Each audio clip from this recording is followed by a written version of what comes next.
जब जब जंगल काटने का प्रयास हुआ, उसे बचाने के लिए आंदोलन भी हुए। उत्तराखंड में 1973 में हुए चिपको आंदोलन से लेकर हैदराबाद में काचा गाजीबोली जंगल को बचाने के लिए छात्र और स्थानीय लोग सड़क पर उतर आए हैं। बड़े विरोध के बाद मामला कोर्ट पहुंचा। अब इस जंगल को काटने पर रोक लग गई है, लेकिन विकास के नाम पर हरे भरे जंगल को काटना कितना सही है, इस पर भी चर्चा होना जरूरी है। स्थानीय लोगों का कहना है कि जंगल कटने से लोकल इकोसिस्टम पर फर्क पड़ेगा।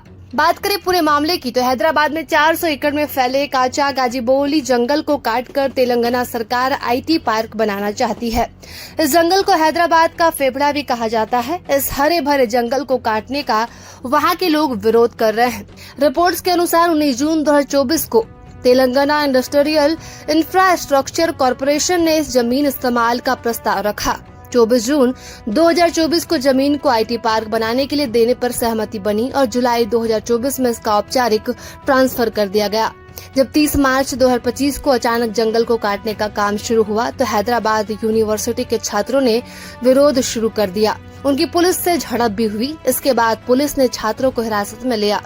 पुलिस की कार्रवाई के बाद हैदराबाद यूनिवर्सिटी के स्टूडेंट्स यूनियन भी छात्रों के साथ आ गई और तेलंगाना सरकार का कहना है कि जिस जमीन को लेकर बवाल हो रहा है उसकी मालिक सरकार है। सरकार विरोधी छात्रों और लोगों को गुमराह कर रहे हैं। विकास में बाधा डालने का प्रयास किया जा रहा है। वही इस मामले में रिटायर्ड वैज्ञानिक कलापाला बाबू राव और पर्यावरण संगठन वाटा फाउंडेशन के जनहित याचिका दायर कर दी थी। याचिकाकर्ताओं का दावा है कि यह क्षेत्र डिम्ड फॉरेस्ट श्रेणी में आता है। बताइए कि डिम्ड फॉरेस्ट को कानूनी संरक्षण हासिल होता है और उसे काटा नहीं जा सकता।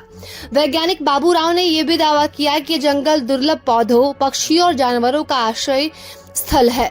इसे राष्ट्रीय उद्यान घोषित कर दिया जाना चाहिए। वही केजीएफ राष्ट्रीय उद्यान बनाने की मांग की है और बताया कि जंगल में 233 पक्षी प्रजातियों का घर है। बताया कि काचा गाजीबोली जंगल 1974 में हैदराबाद यूनिवर्सिटी की स्थापना के समय आवंटित 2300 एकड़ जमीन में से 400 एकड़ जमीन का हिस्सा था, लेकिन कानूनी तौर पर राज्य सरकार पूरी जमीन की मालिक है। पिछले कुछ सालों में तेलंगाना सरकार ने इस 2300 एकड़ जमीन में से कई हिस्से bus depot, telephone exchange, IIT campus, Gachibowli sports stadium, shooting range आदि का निर्माण के लिए आवंटित किए हैं और तत्कालीन संयुक्त आंध्र प्रदेश सरकार ने एक निजी खेल प्रबंधन फर्म को ये सौंप दिया था, लेकिन 2006 में गैर उपयोग के कारण इसे वापस ले लिया गया। और छत्तीसगढ़ के हसदेव जंगल को काटने को लेकर भी लंबा आंदोलन चला, लेकिन परिणाम बहुत अच्छे नहीं रहे। 1,70,000 हेक्टेयर में फैले हसदेव जंगल के नीचे कोयले का भंडारा मिला था। इसके लिए केंद्र सरकार ने माइनिंग की अनुमति दे दी थी। इसके बाद यहाँ 9 लाख पेड़ों को काटने की मुहिम शुरू की गई और हसदेव जंगल को बचाने के लिए 2 साल से अधिक समय से आंदोलन चल रहा है, लेकिन केंद्र सरकार से अनुमति मिलने के बाद यहाँ कटाई शुरू हो गई है। वही मुंबई की आरे कॉलोनी के पेड़ों को काटकर यहाँ मेट्रो शेड बनाने के लिए बीएमसी ने 2200 से अधिक पेड़ों को काटने की अनुमति दी, जिसका विरोध कॉलोनी के नागरिकों ने शुरू कर दिया था और 4 अक्टूबर 2017 को मुंबई हाईकोर्ट ने मुंबई की और कॉलोनी में मौजूद पेड़ों को काटने से रोकने के लिए दायर याचिका को खारिज किया। कॉलोनी के लोग सड़क पर उतर आए। उन्होंने चिपको आंदोलन की तर्ज पर सेव आरे आंदोलन शुरू कर दिया और ये सब मुंबई में देवेंद्र फडणवीस सरकार के कार्यकाल में हुआ। जैसे ही उद्धव ठाकरे की सरकार बनी, इस प्रोजेक्ट को रोक दिया गया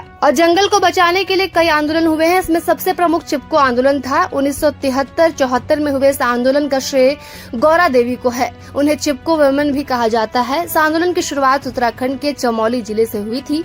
उत्तराखंड के टिहरी, गढ़वाल और चमोली में 173 में ये ऐतिहासिक आंदोलन शुरू हुआ था। आंदोलन की प्रमुख मांग थी कि जंगल के पेड़ों और संसाधनों का मुनाफा स्थानीय लोगों के हक में